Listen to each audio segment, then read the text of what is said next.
Hello, my dear viewer. Once again, this is Professor Paul Mwangi Kibicho, and I'm here basically to talk about rating yourself in life. Where do you rate yourself matters finances? And what do you think has been the major undoing in your life when it comes to matters happening finances? I'll be very brief and to the point because most of you watching me from wherever you are, you complain a lot that the Lord has not been so gracious to you. It is not about God not being gracious. It's about how you manage the money that God has given unto you. You need to have learned this from your past mistakes in matters finances. Ask yourself, well, how come that your money has never been enough? Allow me to, as I talk, I will instruct my colleague. We put this lighting system here so that you can be able to face me properly for me to give you the right resolutions. So allow me today, we need to discuss a few things about money. Where do you rate yourself? Like, I'm holding this phone. Was it necessary for me to have this kind of a phone? Couldn't it have been enough for me to use this phone? So what was the justification? Why did I buy another phone? Do you ask yourself those questions? Did you buy it because you had a task that required a special phone? Or did you buy it because you wanted to go for business? To let people know that you have gone to another level in matters finances. But was there any need for it in the first place? These are the questions we need to ask ourselves. How often do we misuse our money, my brothers and sisters? That is my question. How often do you misuse your money? How often do you find yourself doing unnecessary things with your money? And doesn't it has never dawned on you that a day wasted will never be recovered in your lifetime. Most of you people listening to me today, you have heard me talk about money. You have heard me talk about money for quite a long time. And majority of you know that I talk about money. But the biggest question is this: does it really bother you to, at any given time that the moment your energy levels goes down, that is where now what we call serious reflection about life comes in. But unfortunately, it will be a bit too late for you. So I'm asking you, as my friend, I want first of all to thank the many Kenyans who listen to me and they take action. Because the greatest mother of failure is procrastination. How many times have you procrastinated ideas which time has come? You said you wanted to buy a piece of land in the month of January. So you were saying last year that come January 2026, I'm gonna buy a plot. Have you bought? Not yet. And you have not sat down to look at it critically. What it is that affected your decision from being fulfilled? So you see, there comes a time when you have to interrogate yourself internally. Why are you not able to fulfill your so many dreams that you have set for yourself? Number one, as I have told you, is what we call the element of procrastination. You keep procrastinating. Everything that comes your way, you keep procrastinating. You are a gentleman, you have got 4 children right now. So even getting money to invest is a problem. You don't even have money to invest because the huge chunk of your money goes to paying school fees and of course meeting other financial obligations for your children. Where does that one leave you financially? That if you're not careful, and I'm going to prove to you beyond a shadow of doubts, that, and I'm going to talk like a reasonable man, that unless you drop down your pride, because what is eating us people is also pride. You can't come to Kibisho's office because by coming to Kibisho's office, you're trying to expose your level of ignorance. So you think. Nobody has monopoly of ideas.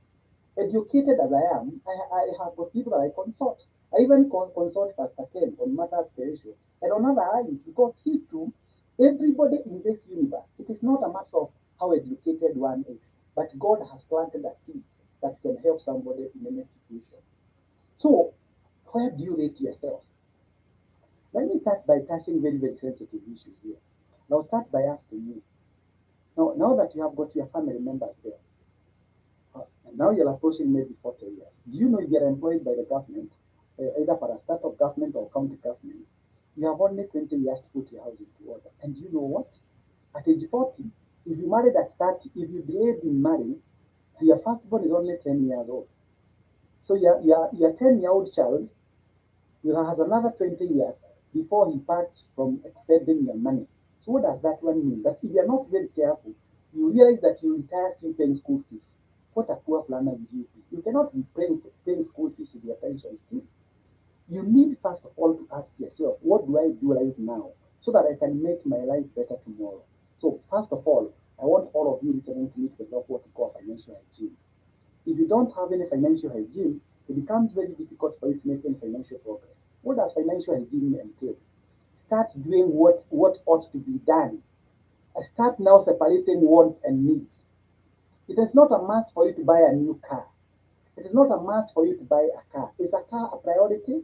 Depending on the job that you do. If a car is a tool of your trade, then I would recommend that you buy that particular car because that car is going to help you in terms of achieving your goal that you have set.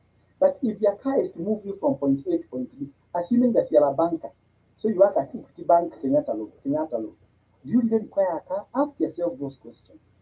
Number two, must you live on a 50,000 house because of your status in the society? What does the status have to do with your future? You'll be expending the important number of years doing the unnecessary things.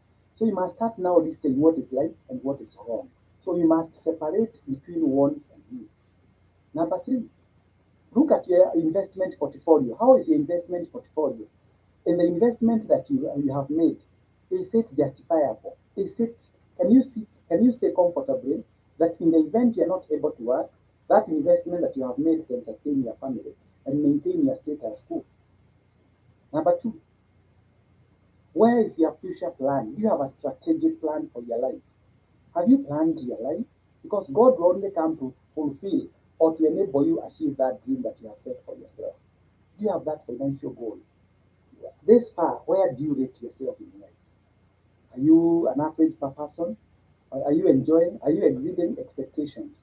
Or are you meeting expectations? Or are you below expectations in life? Who are your friends? Those friends who don't add value to you. Let me tell you, my brother, there's no point of you having your ego massaged by your friends who do not add any economic value to you. This is the high time you decided to separate the wheat from the chaff. Know who your true friends. And I have told you on many occasions that majority of you people listening to me, you hardly come for consultation. I'm particularly very happy for people above 55 and above. These are the people. Like today, I was talking to a couple, 72 and 75. In the morning, they paid me a visit. A group of another couple, 65, 70, they came.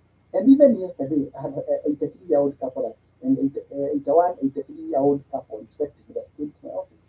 Look at what you're doing, all in the name of pride. Pride comes before a fall. Accept that you have a financial problem. Come to us, talk to me.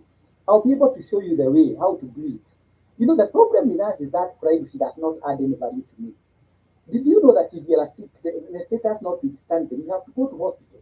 If you go to hospital and the doctor says that you have stomach problems, you must provide the stool, irrespective of your status. You must provide the stool. Even if our president today had a problem with his stomach, and they want to take what we call, they want to analyze the stool, the feces, he has to go to the toilet himself and produce what we call a specimen for what we call analysis. That's what we call now. It's putting your pride down. I know, accept if there's something that Kibisha knows that you don't know. And I also accept there's something that, I don't know. Come. The Bible says, come, let us listen together. So majority of us people, we are suffering because we assume we know everything. Even Kibisha, here, in as much as I provide information, I do a lot of consultation. I have my mentor by the name Mr. Peter Kangala Mashani. Before I make any move, I talk to him a lot. I have somebody else called Dr. Stephen Maura Jologa, the former CC Finance in Adawa County, and the former director, Center for Mathematics, Science and Technology in Africa. I consult him a lot. I also talk to Mr. Francis Nganga, the former CEO Metropolitan National Circle. I consult him a lot. I also consult my other friends. Why do I do that? Because I believe that I don't know everything in life. So you need to ask, in order for you to be kept under check, you require to have a mentor who mentors you. And of course, the mentor must have all the information, all the nitty-gritties about what it is that you're doing and you're intending to do, so that he can be able to correct you and give you the right compass to your destination. So you need to do that. So, honorable members, as I bring this show to a close because I had offered 10 minutes for you, for instance, matters investments. I have been telling you, if you take your money to bank, any bank today, and I'm telling you because you have the information at your fingertips. The problem with us people, we are so lazy in terms of searching for information. Every information you have it there. You have a phone, you can get all information, including AI, ChatGPT, Gmail, and you have another one which is called DeepSeek. You can get all the information that you deserve.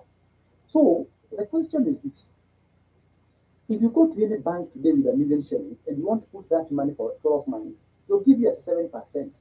And maybe the most generous one will give you at 8.5%. But that 8.5 will further be subjected to what we call taxation. If you buy what we call a money market fund, either with Britam, with Sanlam, with CIC, or with any other company, ICA, Lion, they are going to give you between 8 and 10%, and of course, be subjected to taxation. If you put your money in treasury bonds and bills, 8.65%. If you put your money in a circle, members deposit, uh, many circles give between 5 to 8%, with an exception of circles like Olin that give 12.2%. So, and that money will still be subjected to what we call taxation. If you put your money in share capital, you know you can't access your share capital amount unless you transfer that money to another individual who understands what it means to have share capital. But when you come to Quest Pinnacle Investment Ventures Limited, we are giving you 15.9%. Unless figures don't make sense to you, anybody who understands, any figures are very brutal. Just like hips of a woman, figures never lie. So we are telling you we pay you at 15.9%. So net comes to about 14%. Where else are you looking for? Don't come telling me that your company has been there for 4.5 years. Even those old companies, even you as a human being, there was a time you were 1 year old. Didn't you grow to the age that you are in today? So welcome to Quest Pinnacle Investment Ventures Limited, where we shall help you now understand the chemistry of money. We will make you understand what is money in a deeper meaning, so that from today you start handling money in a very civilized manner, in a very disciplined manner, so that you can be able to achieve your goals and dreams. And that is what we do here at Quest Pinnacle Investment Ventures Limited. We will midwife people's dreams. And let me surprise all of you, and I'll tell you this for free. There are people who never went to buy, who do not go to buy anything from Quick Mart, but all Quick Mart are still operating. In a population of 55 million people, even churches that you see, some of them, including Shakahola, they have their followers.